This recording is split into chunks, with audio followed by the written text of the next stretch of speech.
I've harbored some hot takes in my day. For example, I continue to be shocked that Scald is not universally reviled, and that instead I'm some sort of exception for thinking it's the most disgusting move ever. However, for this one, I understand why someone would be like, I don't know about this one. But I'll explain how I got there. So the position is that I think Zapdos is functionally as good as Snorlax in GSC. This is not an enormous leap in and of itself, but, well, at first anyway. And then you realize what that basically means is, okay, if they're functionally the same, and every serious GSC team needs Snorlax, that means every serious GSC team needs Snorlax and Zapdos as well.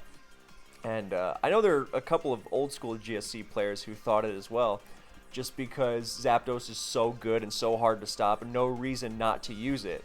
So, now to the point of being mandatory, that's something else.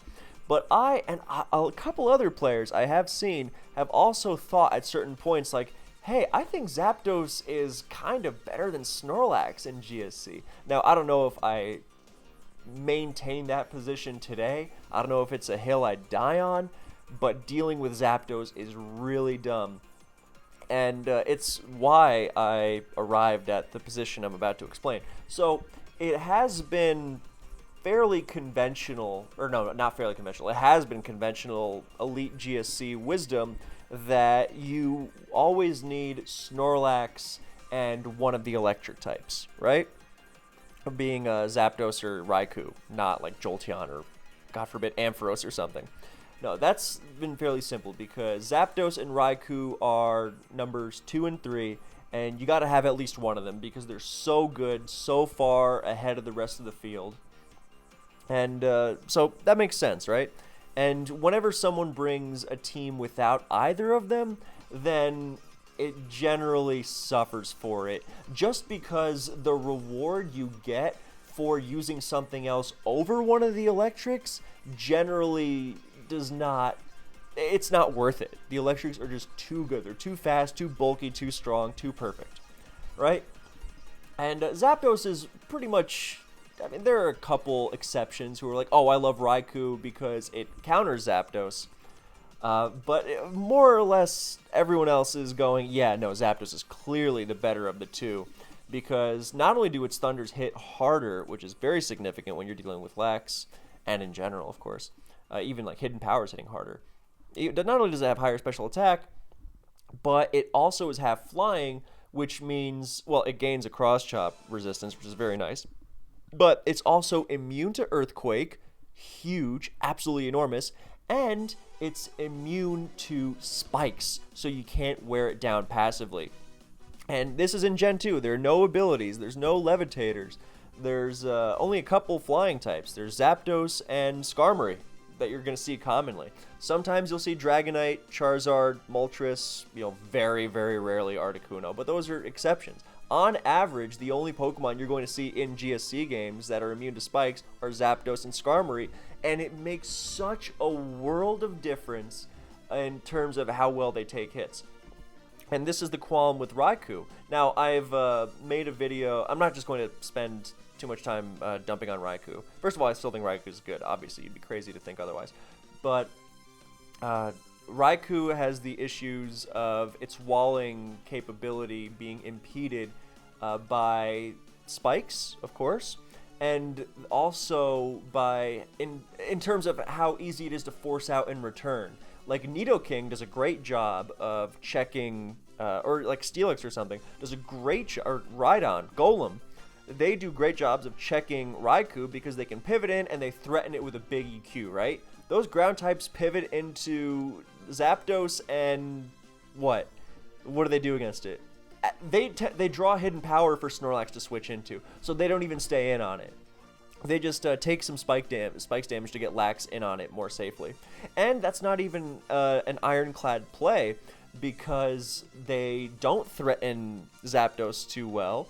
And they're so threatened by it in return, like proportionally, Zapdos scares them way more than they scare it.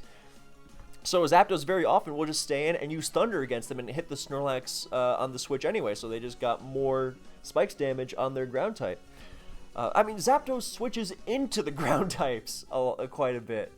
So it has a lot of defensive reach that Raikou can't replicate as well. Now, of course, switching into Thunder is great and all, but since a lot of teams like running ground types anyway, then it is generally a lot more easy to replicate what Raikou can do for your team than what Zapdos can do for your team. And the flexibility in defense, by virtue of being Earthquake and Spikes immune, and Cross Chop resistant at that, as well as the much, much higher special attack stat, that is much, much, much better to have than the increased ability to take Thunders and Ice Punches and things like that. Especially because every team already has its own Snorlax. I mean, you have to support the Snorlax with things like Grounds and maybe Rapid Spin, but it's not as... Raikou is not as irreplaceable as Zapdos is, right? So just by that little calculus, it's like, okay, well, Zapdos being way better than Raikou does not necessarily mean that you... in and of itself, that does not mean that you always use Zapdos, but it's always going to be Snorlax plus 1 Electric. And then you have to figure out if Raikou is worth using without Zapdos alongside it. And to me, the answer wound up being no, because what Raikou does is replaceable, or relatively anyway, and what Zapdos does is not. And Zapdos is so ridiculously good either way, that, or no matter what, that you just have to have it. And to follow this up even more, that video I made about Raikou no longer being the number 3 Pokemon around, instead being Cloyster, that means it's not even a debate of Snorlax plus the number 2 or 3 Pokemon on every team, because then it wouldn't even be between Zapdos and Raikou anymore. I get that, Cloyster and Raikou are not competing for the same spots, but hey, if Raikou isn't even number 3, then yeah, why would I bother with it? So we combine these and we say, okay, well, we need Snorlax plus 1 Legendary Electric, and Raikou is number 4. It's not even right behind Zapdos anymore. I'm going to use Cloyster on way more teams than I want to use Raikou. And whenever I use Raikou, I wind up pairing it with Zapdos pretty much all the time anyway, because what Zapdos brings, you can use a team with Snorlax, Zapdos, Special Wall, and that Special Wall can be Raikou or Blissey, but you can't do Snorlax, Special Wall being Raikou or Blissey. Let's say Raikou, so you have your Electric, and then something else that does what Zapdos does, because nothing else does what Zapdos does. So it's fairly, and just when you get into a game situation, you always want Zapdos's talents against the offensive onslaught you're facing, or defensive onslaught, because not only is it scary, but it lives forever, and because it hits hard, and it has the longevity of Rest Hog, obviously, but Raikou can do that too. Yeah, but Zapdos double switches way more easily because it's not getting worn down by spikes. So, yeah, no, Zapdos is just untouchable, and you should not ditch it, ever, ever. And I am not the only person who has thought this at points. I know a couple others who have said, yeah, no, you should never drop Zapdos either. Just because, and in case you're thinking, all right, well, Kev, you don't like absolutes in Pokemon. Generally, I don't. I really don't. But in this case, I believe it to be true just because I am yet to see a team without Zapdos that would not be improved by putting Zapdos on it.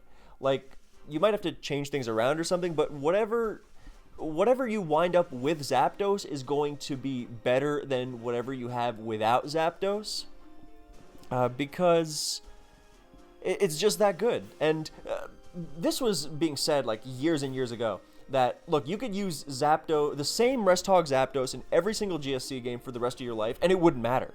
Your opponent could know it's coming all they want. It's like, okay, well, that doesn't change how limited its pool of answers is and how good it is every single battle anyway. It's not like when you bring Zapdos in GSC, your opponent's like, oh, I wasn't expecting that. Now I'm in trouble. No, it's like they knew it was coming and it still manages to be a pain. That's why it's so elite. because you can't stop it. You know, like when you make a GSC team and you make a good GSC team, you're not going to be like, oh man, I forgot to throw in a Zapdos check. It's like, no, you're going to pick from a limited pool of Zapdos checks and you're going to have to play around it. So yeah, that or use Blissey on every team. Yeah, because that's not exploitable in its own way. So yeah, Zapdos, mandatory, use it all the time. Never don't use Zapdos. Always use Zapdos.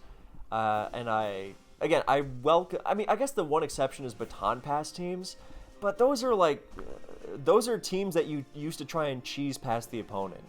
So yeah, okay, that's the one exception. But if you're not using cheesy baton pass garbage, then you should always use Zapdos, because you will never be worse off for it. And when you don't bring Zapdos, you often are worse off for it. So that has been my hot take, and I'm about to follow it up with a really, really scorching one. So thank you so much for watching. Let me know if you agree or disagree, and I will see you in the next one, by which time I am sure to have been vindicated for this truth.